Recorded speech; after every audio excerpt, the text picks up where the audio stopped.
Good evening.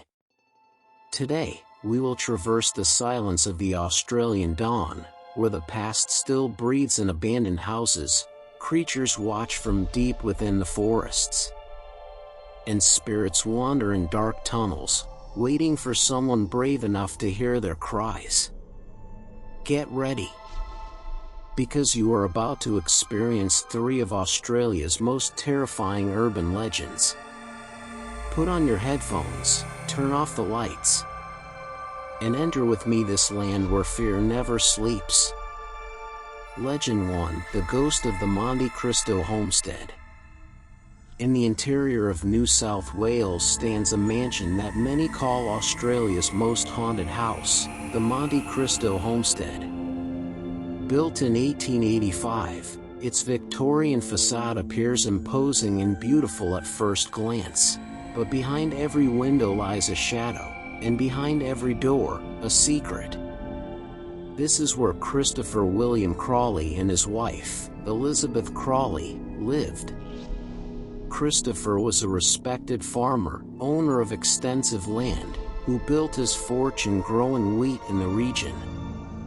An austere man, but well regarded by his neighbors, he expanded his property until he built the mansion that still dominates the Junee landscape today. However, life in that house would change forever in 1910, when Christopher fell seriously ill, suffering from a blood infection after being bitten by an insect. The disease quickly consumed him, and within a few days he was dead. Elizabeth, devastated, became increasingly reclusive. Gradually, she began to retreat to the mansion, refusing to leave even to go to the village. It is said that after her husband's burial, she never left the estate. She wore only black, as if in eternal mourning, and imposed strict rules on everyone who lived and worked there. Her presence was feared. Servants and visitors reported that she watched their every move, controlling everything with a hard gaze and cold words. Loneliness, mixed with grief, transformed her into a bitter and cruel woman. It was in this state that Elizabeth lived until her death, years later, locked within the walls of the Monte Cristo homestead. But, they say, she never truly left.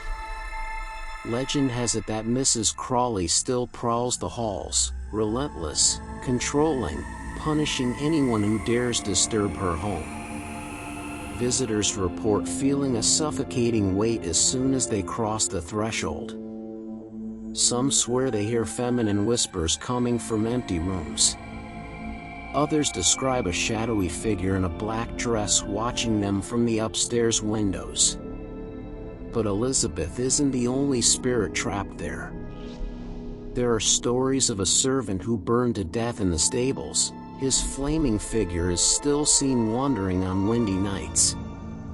Another account tells of a child who fell down the main staircase, and to this day, his cries echo into the early hours. Guests who have dared to sleep in the house claim to wake in the middle of the night with the sensation of invisible hands squeezing their shoulders, or even being pushed out of bed by forces no one can see. The Monte Cristo homestead remains standing to this day. But those who walk through its doors rarely leave without taking with them something of the darkness that lives within. Legend 2: The Creature of Pilatus Forest. Amidst the vast, dense forests of the Pilatus scrub, drivers, hunters, and travelers tell the same story: something lives there. A creature of enormous size, resembling a primitive man, with red eyes glowing in the darkness. Some call it Yowie, the Australian Bigfoot.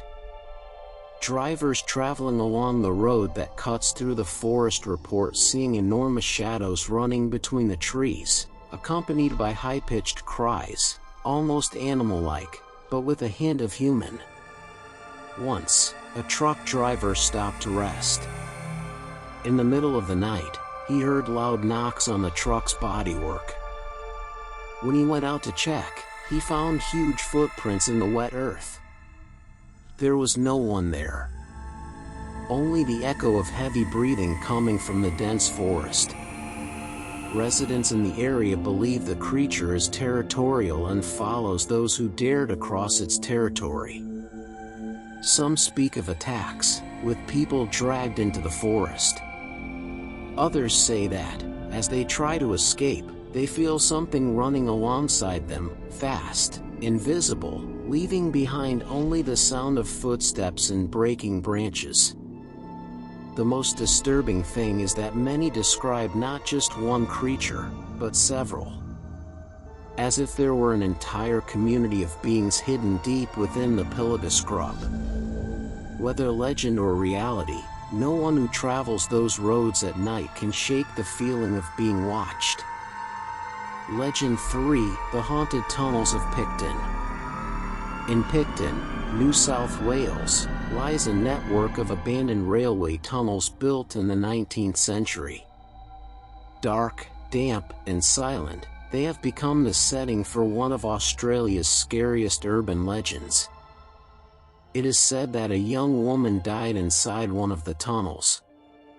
Since then, drivers and onlookers have reported seeing her spectral figure dressed in white, walking slowly through the darkness.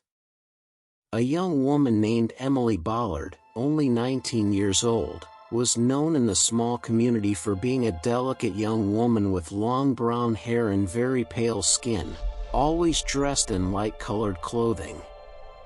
On the night of October 13, 1916, Emily decided to cross the abandoned train tunnel alone after visiting some friends. It was a moonless night, and the tunnel already carried a dark reputation, but she had no choice. It was the quickest way home. As she walked through the darkness, with only the dim light of a lamp, Emily failed to notice the approach of a night train passing through the active siding next to the tunnel. In a moment of carelessness, she was struck and dragged along the tracks.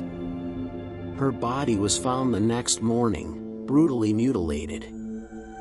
Since that night, countless drivers and onlookers have reported seeing the spectral figure of a young woman dressed in white, walking slowly inside the tunnel, as if still trying to find the exit she never reached. She appears pale, her dress stained with dark shadows, her disheveled hair covering part of her face, and her empty eyes, reflecting the light like two silver dots in the darkness. When someone approaches, Emily suddenly disappears, leaving only a cold wind and a faint echo, like a lament, or perhaps a scream that never ended. More daring explorers say that when they turn off their flashlights, they hear light footsteps behind them. Others swear they feel a cold hand touching their shoulder, as if the young woman were seeking company so as not to wander alone. Explorers report that their electronic devices fail inside the tunnels. Flashlights turn off by themselves, cameras freeze, and recordings capture voices calling for help, or laughing softly. The Picton tunnels are now considered one of the most haunted places in the country. And, according to legend, those who dare enter alone, rarely make it out without something with them. From the cursed house of Monte Cristo, to the darkness of the Pilliga forest, to the haunted tunnels of Picton, Australia holds secrets that few have the courage to face. But, in the end, the question remains: are these legends just stories? Or warnings to never cross the line between the world of the living and the world of the dead? I'll see you in the next video, if you're still among us. Just like Emily.